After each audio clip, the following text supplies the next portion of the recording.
Hey folks, welcome back. I'm David and we're here in my shop where I build E-War guitars. Well, I'm working on my great guitar build-off build of scratch build competition, and in this video I'm covering this neck. Check that out. Isn't that cool? I learned something new from Ben Crow a while back when I was watching him, where he tapered all these inlay pieces, all the lamination pieces going up the neck. I thought that was cool as hell, and I figured I gotta try that. So this video is gonna be all about me doing that from start to finish.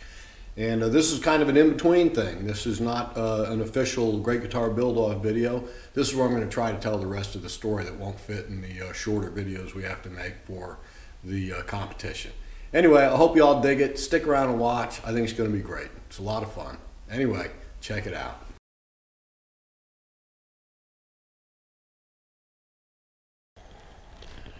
Okay, so I'm waiting on some tools to come that I could use to do the epoxy. I'm waiting on my vacuum pot is what I'm waiting on. So it didn't come this past week like I hoped it did. It's supposed to come Sunday, but in the meantime, I'm going to start working on the neck.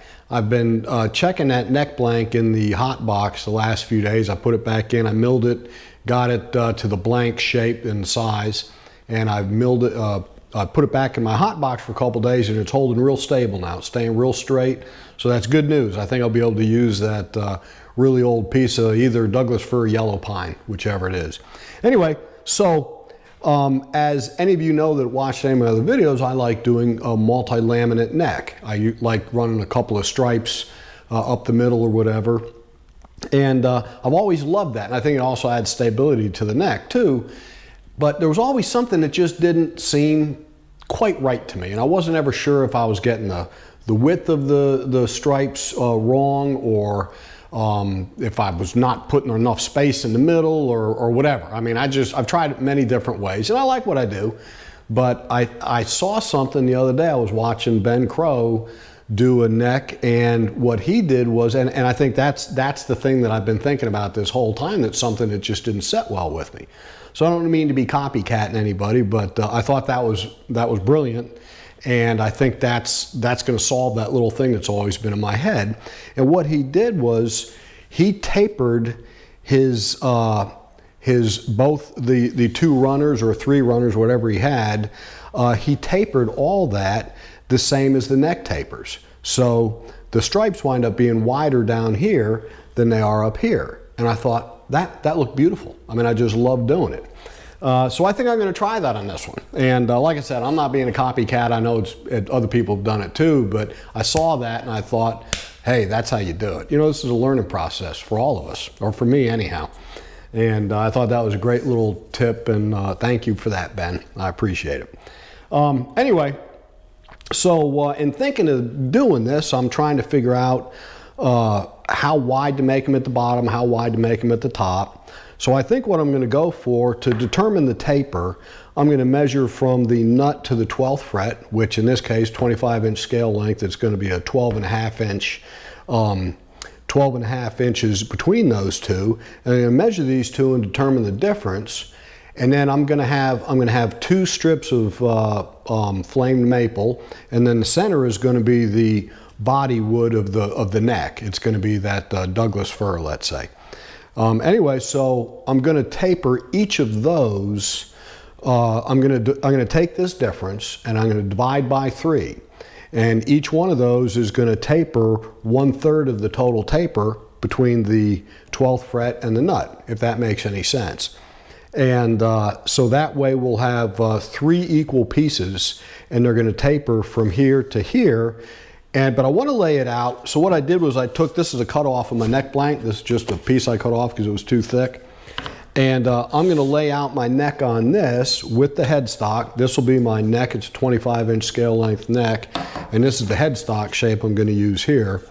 So I'm going to lay that out on this because I want to make sure they look right. They're the right thickness when it gets up to the very end of the headstock up here.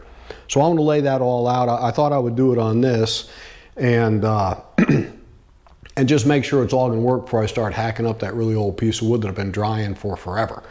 So anyway, so that's what I'm going to do. I'm going to get going with this, and we'll see if we can figure this all out.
just about like that.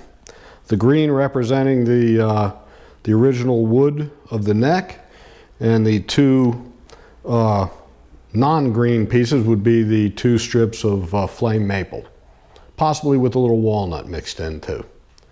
I think that'd be pretty cool looking.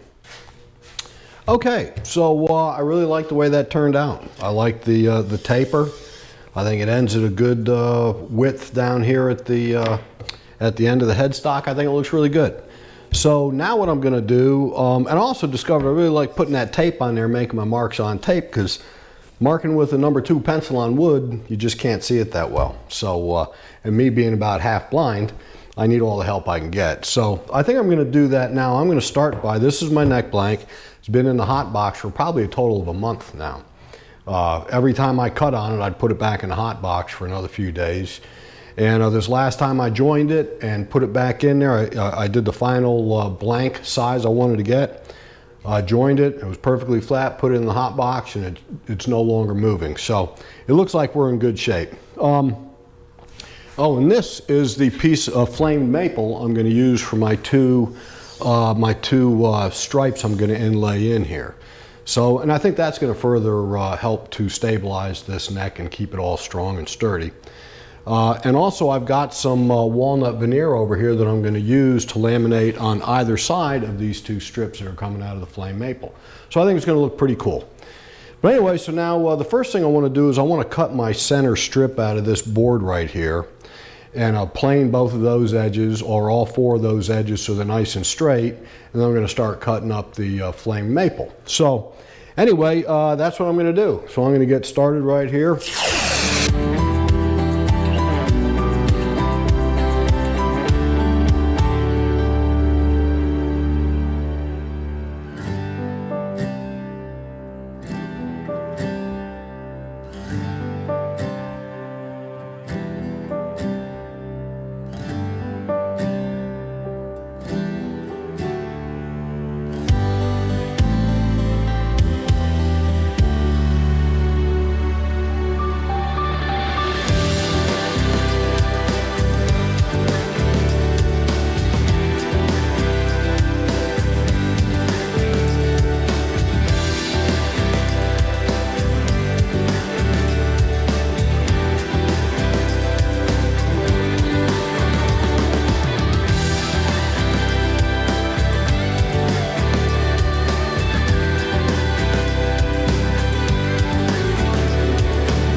Okay, so all my 3 pieces for the neck have been cut out, and I've actually joined a couple of I joined that edge on this one, I joined this edge on this one, and I was able to join one edge on this one while it was still attached. What I've got to do, and now I still have to plane this edge here, but that's too thin to run through my joiner, so I'm going to double-sided sticky tape it down to my piece of granite, and then use my bench plane to plane that surface smooth.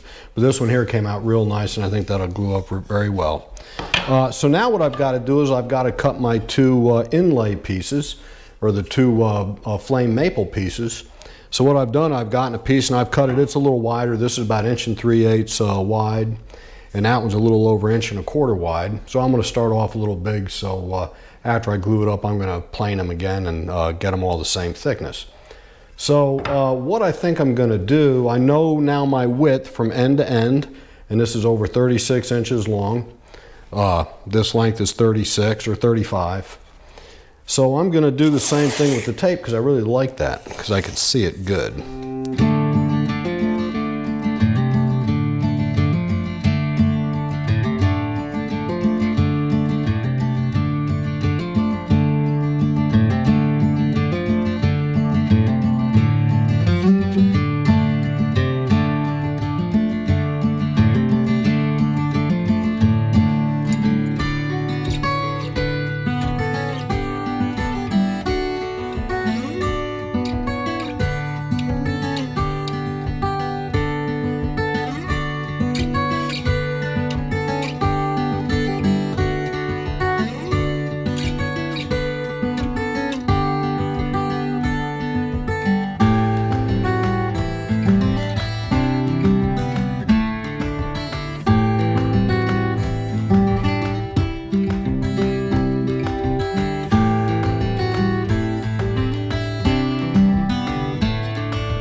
Okay, got everything set to go.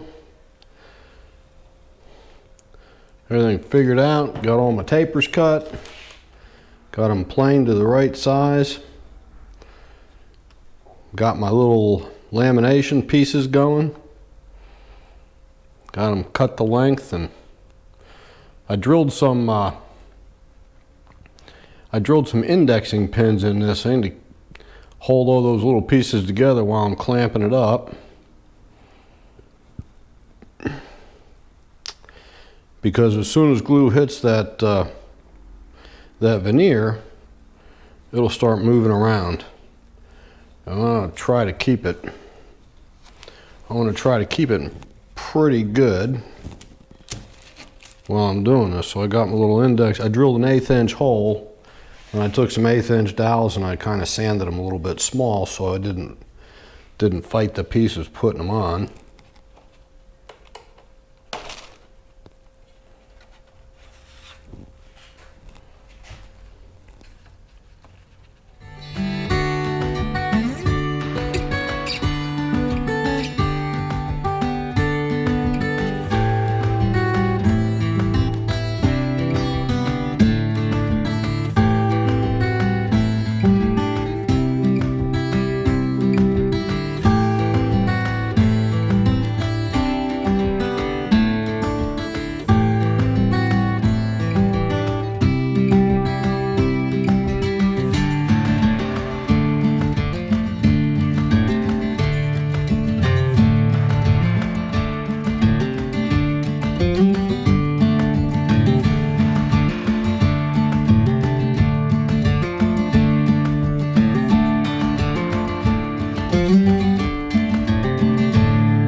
It is the next day, and I'm trying to take this thing out of the clamps and see how we did. I know for one thing I way overdid the glue. A lot more than I normally do. But you know, I had 9 pieces to put together, and I was probably rushing and not being quite as careful as I should have been. I think it'll be all right. What do I do? Glue my clamp to the thing? Apparently I did.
Okay, so I'm pretty happy with that. I really like the way it looks.